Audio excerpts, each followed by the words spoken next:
চষি তৈরি করছে তখন বুড়োকেও ডাকা হলো।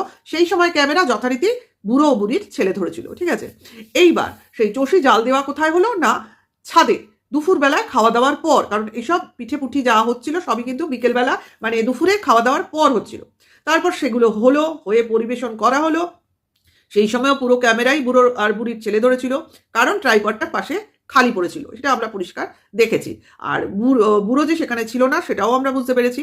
পরে বুড়োকে ডেকে এবং নাতিকে পাশে বসিয়ে পিঠে তৈরি করার পর সেটাকে টেস্ট করানোর জন্য খাওয়ানোর জন্য বসানো হলো। সেই সময়ও ক্যামেরা হয় বুড়ি ধরেছিল নয় বুড়ির ছেলে ধরেছিল, কেউ একটা হবে। যাই হোক, সেটা বড় কথা না। এইবার চলে আসি আসল কথায়। সেটা হলো, দেখো, একটা দুধে জাল দেওয়া চষিপুলির পিঠে পায়েস, ঠিক আছে। তো সেইটা গরম গরম দেওয়া হয়েছে, বাচ্চাটাকেও দেওয়া হয়েছে এবং দাদুকেও দেওয়া হয়েছে। তো সেক্ষেত্রে দাদু বড় মানুষ, প্রাপ্তবয়স্ক বা প্রাপ্তবয়স্ক কেন, বৃদ্ধ মানুষ, সে খাচ্ছে তার মতো করে। এবার বাচ্চাটা খেতে পারছে না, তো বারে বারে বলছে গরম লাগছে। পিঠেটা যে সে টেস্ট করবে সেটা সে গরমের জন্য মুখে তুলতে পারছে না। তাতে না ঠাকুমা কোনো হেল্প করছে, না তার দাদু কোনো হেল্প করছে, না তার বাবা কোনো হেল্প করার জন্য এগিয়ে আসছে। ওইখানে হেল্প হিসেবে কি করা উচিত ছিল সেটা আমি একটু পরে বলছি। দাদু কি করলো, খেতে পাচ্ছ না, আচ্ছা, 1 চামচ পিঠে দুধ সহ তুলে বাচ্চাটার মুখের সামনে ধরলো। দেখো, বাটিটা দুধ আর পিঠের জন্য গরম হয়ে রয়েছে, তার মধ্যে চামচ দেওয়ার জন্য চামচটাও গরম হয়ে রয়েছে।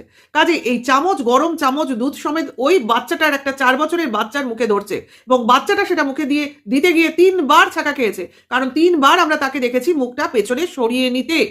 তাহলে এই মুহূর্তে আমরা কি করতাম, মা কি করতো, বাবা কি করতো, বা কোনো বয়স্ক দাদু ঠাকুমার কি করণীয় ছিল?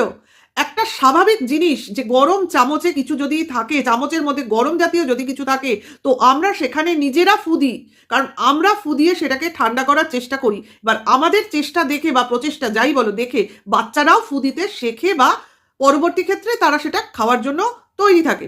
সেগুলো তো করলোই না, উল্টে গরমটা তুলে বলছে খাও খাও, হবে হবে। বাচ্চাটা 3 বার ছ্যাঁকা খেলো, তাতেও তাদের হাসি পাচ্ছে, অবাক ব্যাপার না? তাহলে এই হলো শিক্ষা একটা বাচ্চাকে গরম জিনিস খাওয়ানোর পেছনে। তো এটাই আমি এখানে বলতে চাইছি যে এরা কতটা মানে নির্দয়, যে একটা বাচ্চার ছ্যাঁকা লাগছে, গরম লাগছে, কিন্তু এদের মধ্যে কোনো রিপারকেশন নেই যে আমরা একটা গরম জিনিসে ফু দিয়ে খাই। এটা তো একটা কমন সেন্স। গরম চা যদি আমরা খাই, আমরা বড়রা গরম চায় কি চট করে আমরা চুমুক দিতে পারি? কাপের গোড়ায় নিয়ে এসে ফু দিয়ে ধীরে ধীরে খাই। সেক্ষেত্রে চামচে তুলে খেলেও তাই। তা বাচ্চাটাকে ফু দেওয়ার জিনিস শেখাবার মধ্যেই ওরা গেল না, উল্টে বলছে খাও খাও, হবে। তাহলে দেওয়াই বা কেন, আর খাও খাও বলাই বা কেন? নাই দিলে হতো, একদম ঠান্ডা করে তারপর বাচ্চাটাকে সামনে দিতাম। গরম পিঠের ওটা খেতেই হবে এমন তো কোনো কথা নেই।